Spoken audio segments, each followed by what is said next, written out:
everyone. My name is Carson Lee, and I'm in the full-time PGDE English primary stream, 2020-21. And I'm Alice Yu, and I'm from the PGDE secondary English stream. We did our PGDE immersion this year. Yes, in Australia. So we had a 6-week immersion, right? So every week we were given different themes and topics. And for example, like given classroom management, giving instructions, or like adapting coursebook for our learning and teaching. And by the end of every week, we had to do a peer teaching session, which we had to be the teachers and to teach our classmates and also the teacher in turn, right? Right. Yeah. So as our teacher told us, we were basically switching from a student hat to a teacher hat. So we were getting both the learning and the teaching experience throughout the 6 weeks.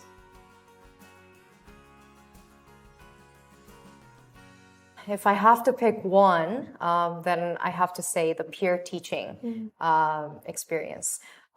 It was challenging at times because we had to plan one lesson every week, which was difficult to do since it's the first time for us to plan lessons.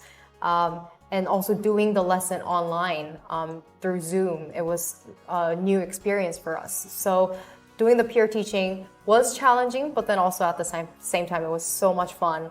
And it was a great learning opportunity for us. So yeah, that has to be my favorite activity. What about you?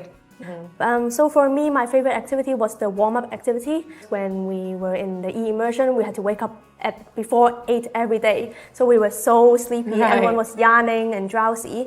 But the teacher really put a lot of efforts to create a lot of warm-up activities for us, like singing, dancing, and it really woke us up. Yeah, and those activities were actually really helpful. Yeah, and really helpful for us to incorporate into our own teaching.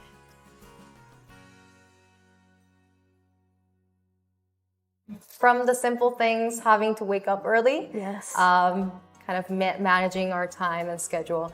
But hey, it's all part of the training to become a real teacher, having to wake up early. Yes.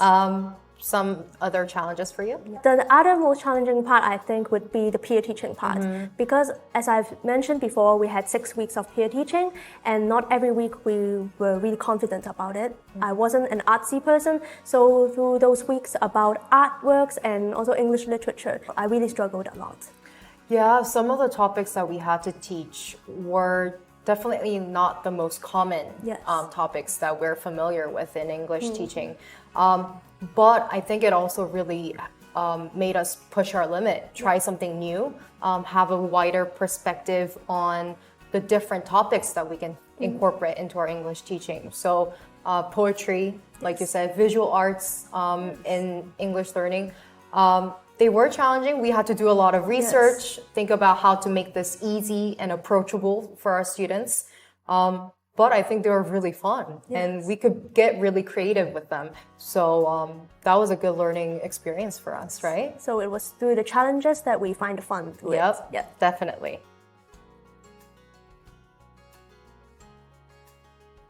I would like to highlight one online platform that many of us won't be familiar with.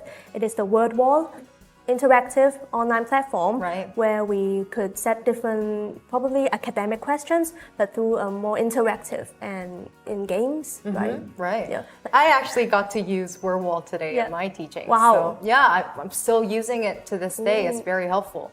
And for me, thinking about some of the activities, just the ways the teacher really got us engaged into the online setting. As all of us are already aware of, online learning can get boring sitting behind the computer screen, and it can be really demotivating. But the different ways to motivate our students and engage them, get them to be really active in their learning, like dancing, using hand gestures and movements incorporated into our activities, all of those were still useful, very useful for us. So unfortunately, to the future Hong Kong U students in the upcoming year, you will have to experience e-immersion online. but don't feel demotivated right away. So we were the ones who experienced the immersion, and we had really good experience throughout those weeks. And so my advice would be just be engaged and try your best to enjoy the learning experience, because you never know what you would take away from that. Yeah, for me, the advice that I would like to give, and I think this applies to any type of online learning, not just immersion, is to be prepared and open to learn. Because even though we're sitting behind the computer screen, the teachers at the immersion really are prepared to just give everything to us. There's so much that they have prepared, and so all we have to do is to be open and prepared, and be excited about the learning experience that's ahead. So good luck everyone, and try your best and enjoy the immersion. We are looking forward to hearing some of your good news. Good luck.